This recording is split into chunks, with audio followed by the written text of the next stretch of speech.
Hello and welcome to today's briefing around hate crime and Hate Crime Awareness Week. My name is Martin Webster. I'm Workforce Development Manager for Darlington Borough Council People Services, and I'm joined today by some amazing guests who will introduce themselves in a moment. So Hate Crime Awareness Week takes place between the 9th and the 16th of October 2021. And Hate Crime Awareness Week was initially founded as a Facebook group in March 2009 by Mark Healy and Ryan Parkins to mark the 10th anniversary of the London nail bomb attacks on Brixton, Brick Lane and Soho. It has since evolved into a small charity called 172430 No to Hate Crime campaign, and it's registered with Her Majesty's Revenue and Customs as a charity. The 172430 takes its name from the dates for the three attacks, the 17th, the 24th and the 30th of April. So straight into it, and this is going to be a really informal chat with these groups of people here, and we're really thankful that everyone's taken the time out of the day to be involved. I'm going to ask our guests to introduce themselves, starting with Catherine. Morning, my name's Catherine Shaw. I'm the Relationships Education Sexual Health Coordinator for Darlington, supporting the schools with their PSHE. Thanks, Catherine. And Benji? Hi there, I'm Benjamin Scott. I'm Diverse Community Support Officer with Durham Constabulary, and I cover Darlington, so I work around the field of hate crime. And last but not least, over to Miss Howlett and the Smile Group. Hi, I'm Miss Howlett. I'm the Emotional Wellbeing Officer at Longfield Academy. Hi, I'm Jess. I'm a Year 10 student. Hi, I'm Ken. I'm also a Year 10 student. Hi, I'm Holly and I'm also a Year 10. Hello, I'm Ellie and I'm a Year 11 student. Fantastic. And like I say, thanks to everyone for joining us this morning. So the format of this this presentation, I suppose, and the briefing is going to be I'm going to act as host and ask some questions, and then our guests here are going to answer our questions, and Catherine's going to give us a bit of a roundup at the end of it as well. Okay, so our first question is really to Benji and to Catherine to kind of chip into, I think, really. So can you tell us, what is hate crime? Where does the term come from? Yeah, I'm quite happy to interject with this. It's obviously part of my role. So hate crime is any criminal offence which is motivated by hostility or prejudice towards the protected characteristics. So the 5 protected characteristics covered under criminal law from the Criminal Justice Act 2003 are race, religion, disability, sexual orientation and gender identity. It is slightly different to the Equality Act of 2010. So there's another four different protected characteristics covered in that civil law, which are gender, age, maternity and pregnancy, marriage and civil partnership. But we only cover the 5 in criminal law. That's great. Thanks, Benji. Is anything you'd like to add, Catherine, on that one? No, I think Benji was fantastic in his answer there. Thank you. I agree. Very thorough. Thanks, Benji. Okay, so just the next question again, and this is a question to Miss Howlett and the Smile Group. So in terms of hate crime, how do children, young people report it in school? What happens from a school sort of perspective? Do you want me to let you guys answer? Okay, yeah. So mainly we go through our teachers or our form shooters, and then we can also go to the Wellbeing's office and report any hate crime or any bullying or anything there. And then there's normally an investigation that happens, and there's some, depending on the severity of the hate crime, there's sometimes intervention, or there can be red flagged on the system as well. So so Ellie's right. So they would come to a member of staff and report it, and we've got quite a large pastoral team here that the kids feel quite comfortable in sort of approaching. We're quite accessible. And they'll report what's happened, and we run an investigation to find out what's gone on here from all angles. And often we need some intervention at this point, because a lot of the time it's just a lack of understanding about something, or a lack of education. And at times we get Benji and people to pop into school to speak to the pupils and help them understand a little bit more. And then there's other times when, there needs to be a sanction put in place. We also run restoratives as well with the pupils, and to sort of get, a better understanding and understand equality a little bit better. That kind of thing here. And we also, we make sure that we include it in the governor's report termly, which we produce. Thanks very much. And just another kind of question for the Smile group as well, I reckon. Do young people feel comfortable kind of reporting things like hate crime in the school? If something happens, do you think the young people would feel okay reporting it, or is there a little bit of anxiety around that, do you think?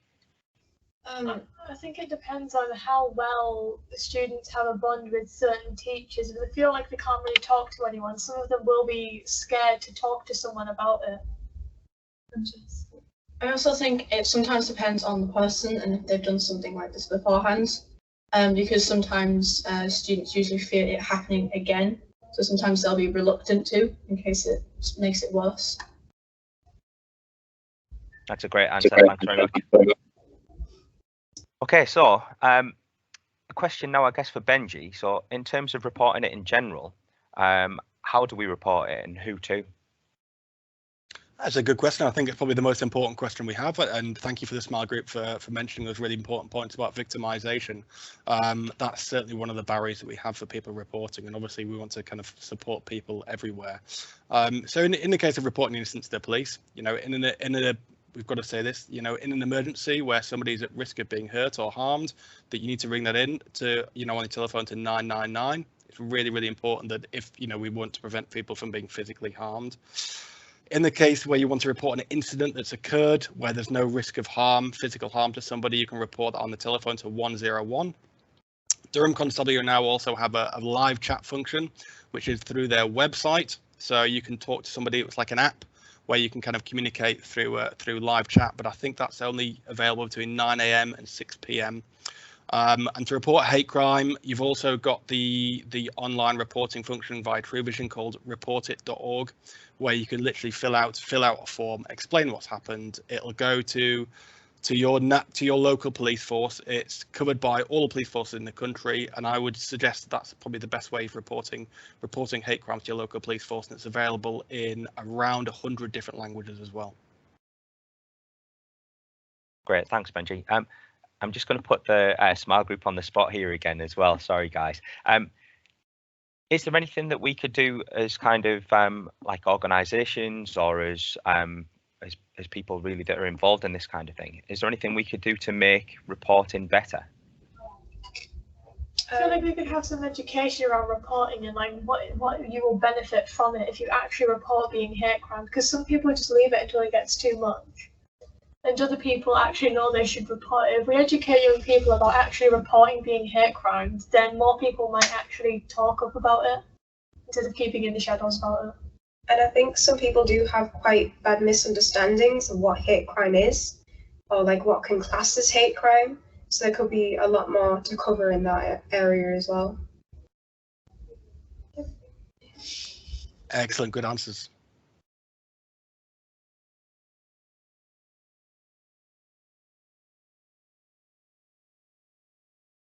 You're on mute.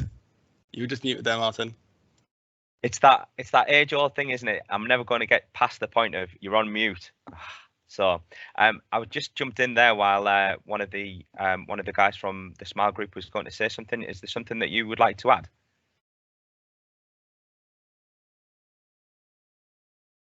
No, we okay? That's great. And fantastically, we've been joined by Councillor Darian Wright as well. Darian, would you just like to introduce yourself? Good afternoon, morning. It feels afternoon. Sorry. Morning. Yeah, I'm Councillor Darian Wright and I'm the LGBT ambassador. I think I've met quite a few of you before when we've done things up at the school. I hope it's all right. Sorry I'm late. Technology, it's okay. Not for me. Don't worry about it. Don't worry about it. We're just in the midst of the recording now, so we'll be asking you a question in a moment as well, Councillor, right?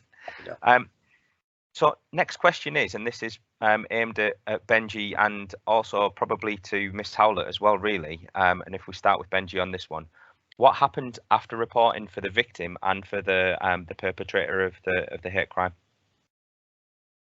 So when a report comes into the police, obviously we've got to investigate impartially to ascertain where the truth is. So there'd be a potentially, you'd obviously be visited by a police officer. They'd arrange what we call a diary appointment for you, where they'd arrange a suitable time to speak to you. That might be in person or over the telephone, whatever's best for you. Again, due to kind of some of the problems that we have around people reporting hate crime, which has been identified by some of the members of the Smile group, we want to obviously make people feel comfortable to explain their position. So the education for officers around, appropriate pronouns is really, really important, especially when we're dealing with trans issues, to make people feel comfortable to speak to us. So when the investigating officer's taken a statement, they will have to go and speak to the suspect as well to get their version of events. I think when we're talking about school placement, it's really important that the schools have their investigation as well. And from what I gather, their investigation is very thorough, so they can ascertain if anybody's overheard anything, so if they've got any witness statements that can take place. It's important to recognise as well from a victim's perspective that some of this, what the outcomes for the hate offence, it depend on how the victim feels. So we have a process where the victim will do a statement of what's happened, but also a victim personal statement, which is totally different as a statement to explain how that's affected that victim as an individual. And that's really, really important if this progresses to court. But that all depends essentially on what the victim wants the outcome to be for the suspect or the offender. We've got to be really careful here about the language we use, because obviously, we're all innocent until we're proven guilty. So hence why we have to say suspect. Is that okay? Do you want me to go into a bit more detail about it? Because I know the court process is going quite detailed. Yeah. No, I think that's great, to be honest. Just opening it up to Miss Howlett, from a school perspective, then what happens after reporting for the victim and for the person who's potentially committed that kind of hate crime? Yeah, so again, like Benji said, it's often about, sometimes somebody might report it and not want something done in case, because they fear kind of repercussion and stuff. So what we're trying to do is just, as a whole thing in that kind of regard, is raise awareness through the whole school around equality and the way the world is, the reality of the world. And so we kind of run events like we did for Pride. We have assemblies. It's part of our PSHEs called the We Are Longfield curriculum here. We're very open about these kind of discussions and stuff, in that we really want it to be visible. And we're sort of really moving forward as a school in terms of, understanding equality. However, we do always have an investigation, and we always collect statements and if necessary CCTV, whatever we need to do in that element to try and get all the information gathered and then make some decisions. So it could be we need an intervention from somewhere and there's a bit of an education needed. It could be that there needs to be a sanction put in place. We do sometimes hold restoratives if the victim would like that to go ahead, to kind of move forward with that. They're always pretty successful actually when we do that, because it's really powerful for the person who's committed the hate crime to hear the impact that it had. One of the questions in the restorative is, how did you feel at the time? And I think sometimes there is just a lack of understanding of how hurtful and how impactful and how offensive some of these things are. So that's always really powerful to do that. We can put a team of kind of support around the victim, and we have a safe haven in school and that kind of thing, and just make it as open as possible for them to access support when needed. And just to we have our smile group every Friday, so we have our group all here together, and it's just that community, building that community up in school. We're very, very visible, and we're not going anywhere, so it's really powerful. Sounds like an amazing response, really, from the school's perspective. So I mean, congratulations on all of that, and it sounds like you're having a really profound impact on the young people within the school, so that's great. Benji, did you have another point you wanted to come back in with there? Yeah, obviously to echo what Miss Howlett said there about the support for young people in schools. Again, it's one of the things that we would help with delivery of a restorative approach or education for young people in schools. Around hate crime education. I was going to delve into the support available, but I'm aware that's obviously one of the questions that's coming up next. And Catherine, did you have a point that you would like to make on this as well? You're on mute as well, Catherine. You've just done what I've done. I need the t-shirt. I think it's just a really good opportunity to give context to what the young people were saying and talking about the SMILE group, because obviously we're really lucky that they've joined us today, but we do have SMILE groups across several of our education settings, both in secondary school and in FE.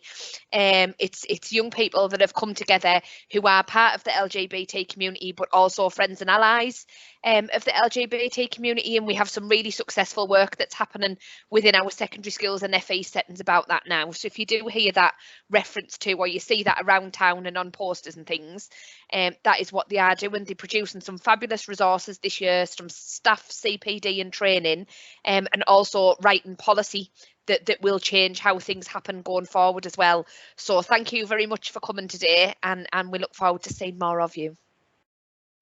Great, thanks, Catherine. So the next question that I've got is around the impact of hate crime.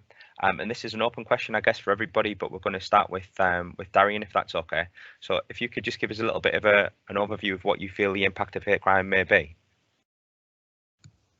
Yeah, I think especially when you're looking at hate crime from, I'd say, the last 5 years to now, especially with what we've got in schools and things like that, it has improved, as in, like, because of the SMILE projects and because of the safe spaces, and a lot more people are willing to come forward.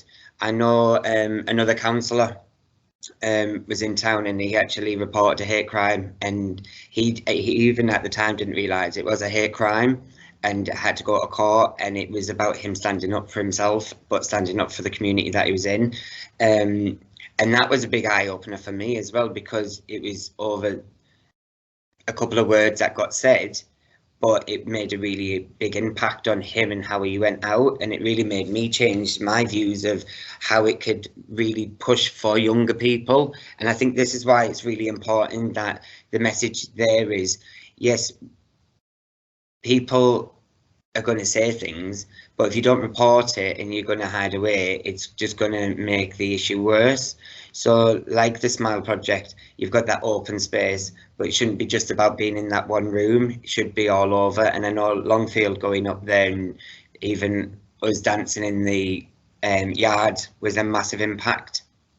But we've still got to keep pushing that this is not right, that hate is not a good thing, and that we have help there. That's great, thanks, Darian. So from the SMILE group's perspective as well, what kind of impact does hate crime have on young people at your school? Hate crime usually has an effect in the sense of it can make some people feel like anxious, and it may make them not want to show who they are. Whether that be if they were in a relationship and they got hate for that, they may stop that relationship, or they may not feel as confident being happy, which makes it difficult in school life sometimes. And I also think it makes people like not want to come into school. It can also largely affect someone's mental health, which also can have a knock-on effect on grades and attendance, which isn't very good, to be honest. It can also have a knock-on effect if they might start self-harming or want to do something else to themselves, to the point of they don't even want to live anymore at some point. Because sometimes it can get that bad that people just want to end their own life. I think we need to make people speak up more about what happens to them, so then people who have hate crime towards someone will understand the effect it can have on someone's life. Yeah. All really fantastic, really valid points. Catherine, Benji, is there anything that you wanted to add in terms of the impact of hate crime? Yeah, certainly. I could talk for quite a long time, so please interject if I talk too much here. But what Councillor Wright and the SMILE group have come up with are absolutely, on point there. One of the things that we see in the police is we find with hate crime that has a disproportionate effect on not just individuals but a community as well that they represent. So when you're thinking about people from the LG who would maybe identify as being part of the LGBTQ plus community, if somebody's victimized specifically kind of in a school setting, that as pointed out, they may be afraid of coming back to school, the disproportionate impact it has on their mental health result, and it denies them the right to be who they are and who they want to be. And I think that's the crucial aspect here of that kind of sometimes that lack of understanding, that it's not just an individually based crime, it's targeting who you are as an individual, but also has a knock-on effect with your friends and your family and your community as a result. So hence why we have legislation in place to to protect people and an appropriate response as well with the uplifts. From a policing perspective, we class all hate crime as being high harm crimes. And I don't want to confuse people here or boggle people with details like this, but to kind of explain the effect it has on individuals. So it's obviously dealt with quite severely with the police. When a hate crime occurs, it's spoken about at our morning meetings and the police briefings due to kind of the high harm element it has on that individual and the community as a result.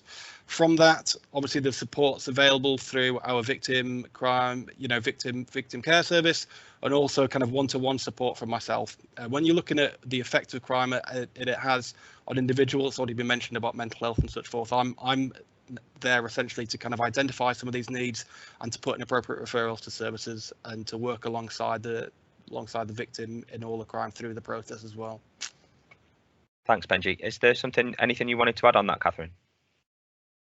Okay with that one? No, I don't think so. Aside from when you said about making referrals, Benji, where might those referrals go to for additional support for victims?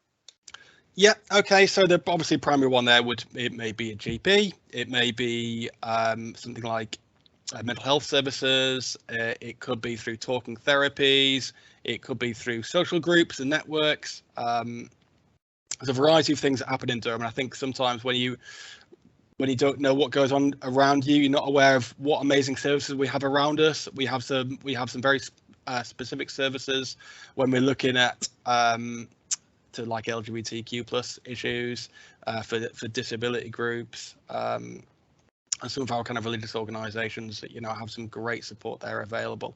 So I'm kind of there as an intermediary to look at some signposting to some of these agencies. And again, it's not enforced, so we don't have to do that, but it's there for the victim to choose if they'd like to. So it's really important, obviously, that they have as much support as they can and that being identified. Thanks, Benji. So Benji's talked a little bit there about the support available for victims from a general kind of society perspective. From a school perspective, and I guess this one's aimed at Miss Howlett and the Smile Group as well, what support's available in schools? So yeah, in terms of, you guys can chip in with this, but the support that we offer, the pupils are very involved with any kind of what would you call it, like if there was a trend happening in school kind of thing, if we noticed there was a bit of a trend happening with a hate crime, they would be really involved in what we did to raise awareness about that and how we got that message out to the rest of the school and take a whole school approach on things. So a lot of the time the Smile Group are actually the planning process around that, and it comes directly from the kids, what they need the rest of the school to know, what they think the understanding of staff needs to be, kind of thing. If there's any training need out there, they are kind of the heart of that planning, with the support of Catherine quite often as well. On a one-to-one, it would be support from our welfare team here in Connect, and that's where we are now, in the School Connect. So it's the support of our welfare team, and we're in touch with lots of external agencies as well. We have good links with Hart Gables and Mermaids and other places like that we can get support from. So yeah, so there's quite a bit going on. I don't know if you guys want to add in more support. Also, around the school, we have like posters for different places you can go for help with mental health, for like if you're having thoughts about doing something, just for anything really, like could possibly hurt your mental health. Yeah. We have posters all around the school telling you like where you can go, places you can find, places you can talk to people and everything. Yeah. We also have like a lot of support from our teachers. We can like stay in there at lunchtime and break if we just want like a small chat. We can also come into like the Orb or Connect just either at lunchtime or break, just for like a safe place to stay. We also have like we have people where you can openly ask some questions about some things.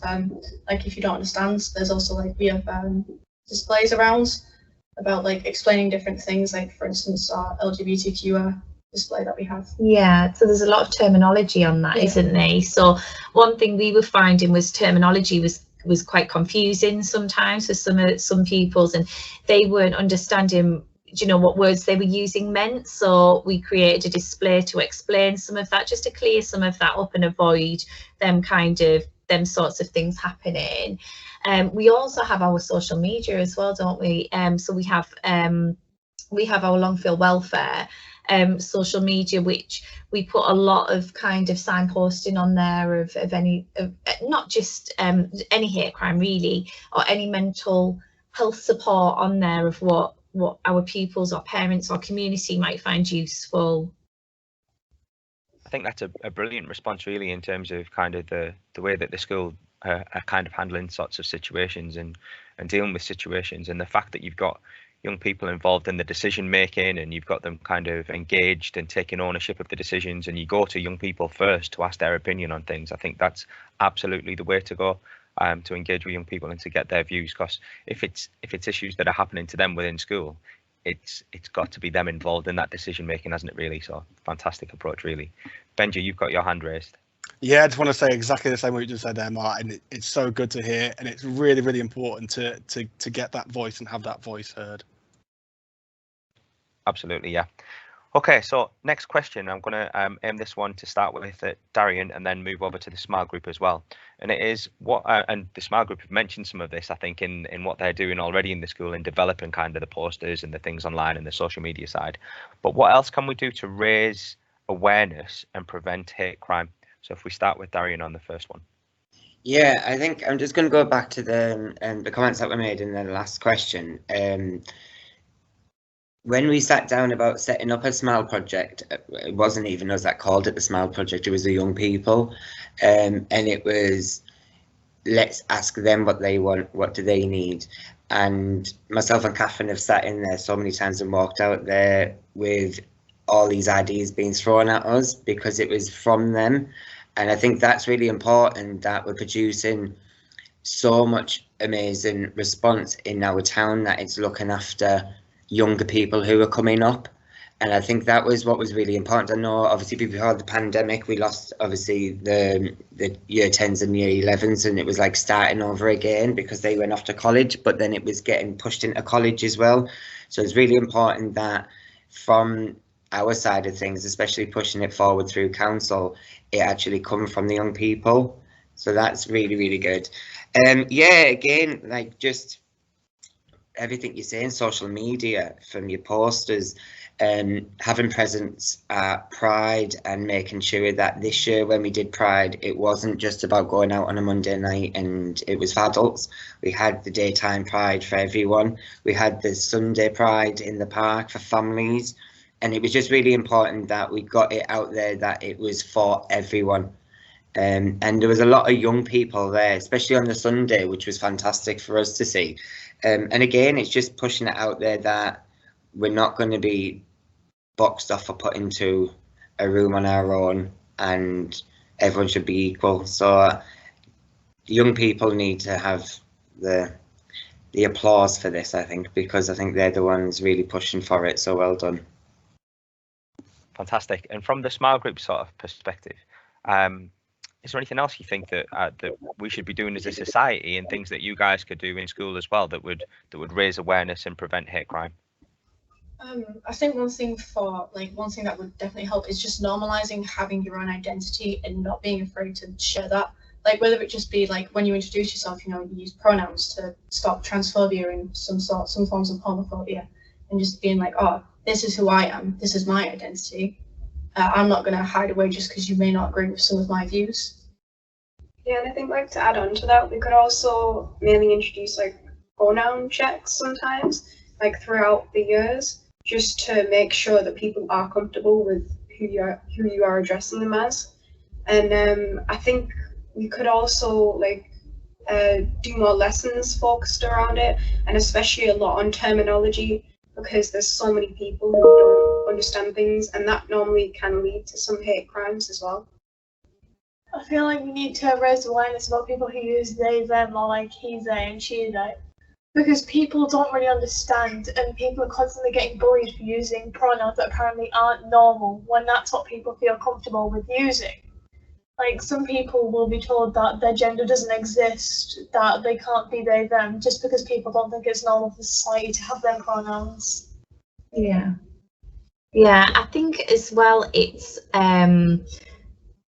you know, when Darian came and Catherine came and they did the dance and they did it in the yard, and the buzz that was created around the school as well, and it's just for I guess as a whole schools have a really positive experience, and to realise that actually what was probably once our minority is now by far our majority, by far. And you know that our room is filled to the rafters, isn't it, on a Friday, and it's just growing and growing and growing because it's becoming more visual, and more people want to become involved because you know everyone's like having a really good time. And I think that afternoon after Darian and Catherine left and everyone left, you felt on top of the world, didn't you? And you were just, you know, you felt so proud of yourselves to have been yourselves, exactly who you are, out there in front of everyone, which was really scary. And for our younger children, our year 7s that have just come up, like that's fantastic role modelling for them and the way forward. So just these kind of things, like it's making such huge movements for us, isn't it? I think that thing on kind of language, communication, culture, and making sure that this is how we are as a school and how we are as a society is massively important. And it sounds as though you're making some great steps in that direction. Catherine? I'm just pressing unmute as well. So yes, and I think just to echo, because we've already kind of recognised the need for staff training, you know, around language and around terminology. And what I think is really good, as demonstrated there by the young people, is they're really comfortable with using all of that language, and it is important to them. Therefore, it needs to be really important to us as professionals that we're offering CPD and staff training to people that are working with young people so that they can get it right too. And that hopefully will be our next vodcast, because that's something that one of the other groups is already planning around, explaining that terminology and what all of the different words mean, and why it is important to get the language right, because we have got professionals that are conscious that they might not get it right all the time and are worried that they might offend people accidentally and don't want that to happen. So that for us is something that's definitely on our agenda moving forward. Yeah, absolutely. Thanks, Catherine. Darian? I was going to say about the training, and then Catherine spoke, and I think it's because we're very on, but I think it's so important to look at. I mean, Scotland's just made a massive step forward with the education side of things and putting it into education full time. But us as a town, like, we're not scared to push boundaries and go out there and say this is what's needed. And I think coming from this whole project that when we started was the staff network, because the staff needed the help themselves, because things are changing and moving forward. When it comes to the students, they're getting a lot more accepting and open about how they want to speak about it. And I think the important thing was coming from the staff training. So I think obviously that's moving forward. So it's fantastic. Brilliant, thank you. So the final kind of question, I suppose, is aimed at Catherine, just to round some of this up a little bit and tell us a little bit about why is a whole setting approach important? Thank you. I'm really pleased that it's already been mentioned several times, especially when Miss Howlett and the young people have been talking about it. And I think it's important, not just when we're working with schools, but when we're working across all organisations as well, because we need to be really proactive at being more inclusive now than we ever have been before. As it's already been mentioned, you know, this community and people that are impacted by hate crime has got more of a voice and more people for us locally than we've ever had before. And it needs to be consistent messaging. Everybody needs to be singing from the same hymn sheet. You know, one person might be really passionate and want to change the world or change how something works in a certain place, but they need support to help bring about that change. It's about making sure that we follow guidance and follow legislation, follow the Equality Act, making sure that we meet all of those duties. We've got a responsibility to do that as professionals, but as people as well, because we wouldn't want to be treated any differently because of the way that we are or the way that we behave, and neither should anybody else. It's about having a consistent approach to challenging inappropriate behaviour and things that aren't acceptable, and that approach being consistent from everybody within an organisation or within a setting as well, and about promoting tolerance and increasing understanding. You know, we've had really good examples where, you know, we need more education around this and we need this to be raised, and actually when we look at restorative practice and people actually having a better understanding, we know that behaviour improves, you know, and attitudes towards other people. So having a whole set approach and everybody working on things together that's driven by national policy or legislation or local evidence is really important, and it shouldn't just be kind of one person with an agenda that carries that forward. Thanks, Catherine. And just to finish off on that point, how can people get involved in Hate Crime Awareness Week? I mean, obviously there's the stuff as you talked about before in the introduction. It's a national campaign. We know that it came around due to the nail bombings and the nail bomb attacks. They have got a website, so you can log into the website. It's national hcaw.uk. There's a range of campaign materials that people can download and use. There'll be lots of hashtagging and lots of tweeting around the time of the event, around the time of the day, around safe places for all and spreading love, not hate.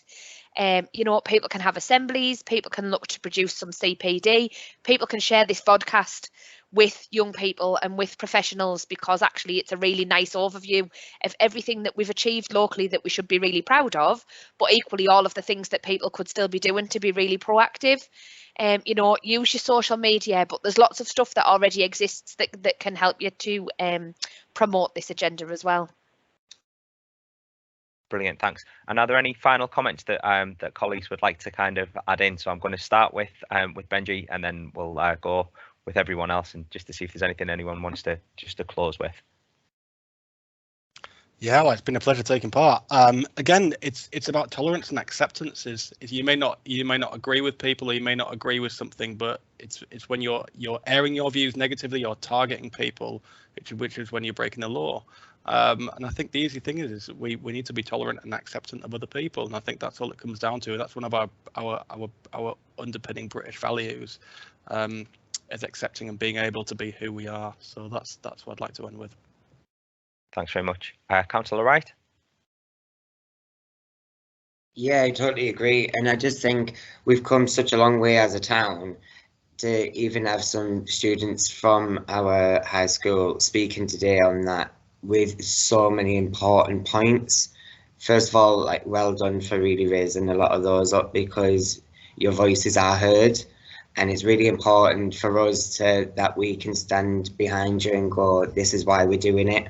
So I think it's really important that we are pushing for equality in our town, and I'm really proud of the work that we've got. Thanks very much. Miss Howlett and the Smile Group from Longfield? Yeah, I think we just want to say thank you for all the hard work that everyone's putting into this, and all the support that we get from everybody here. Thank you for inviting us. It's been a real privilege to be able to take part in it, and we're just really excited about where this is going. It's really exciting times. I think, Holly, you've got something to say. Yeah, I was going to say we need to make people feel more like accepted, so they can like tell people how they're actually feeling about things that have been said to them, so they can get the help they need, so they can be happy with who they are. Yeah, that's a brilliant point as well. And Catherine? I think for me it's echoing again the fact that we've already got some really fantastic practice and some really good examples of what we've done and what we've achieved. I mean, I've been here for 12 years now, and this project, even through a global pandemic, has just grown, and for all we were limited in what we could do at the time, the passion hasn't gone away. and you know, the baseline and the reason that we need to do this and make the changes is even more valid. You know, we collect the evidence, we collect data in the Healthy Lifestyle Survey every year. We know what our pupil needs are. We are, it might be slowly initially, but we are proactively trying to meet those needs. Using a range of services, using a range of agencies. I think we've got a really good support network. It's lovely to see how things have improved and the passion to make them continue to improve. And I just think, yeah, I'm really proud of what we've achieved so far. And I think, again, going back to the branding and looking at the Smile project, you know, it was called Smile, and the tagline for it was everybody has one and they're all unique, because everybody has an individual personality in their own smile and everyone should be accepted for that. And I think if anybody takes anything from today, it's promoting that message. It doesn't matter who anybody is, they should just be accepted for being that person. And that for me is really important and something that we should be promoting for Hate Crime Week. And I think that's a great place to wrap up this podcast and this briefing for today. So again, just thanks massively to everyone for being involved and for taking the time out this morning. It's very much appreciated. This podcast will be available to download on Living Well Darlington. It'll also be on the Darlington Borough Council intranet pages, and we'll send copies out to everybody who's been involved today to share widely on social media. So thank you everyone for being involved. It's been an absolute pleasure, and we're done for today. Thank you.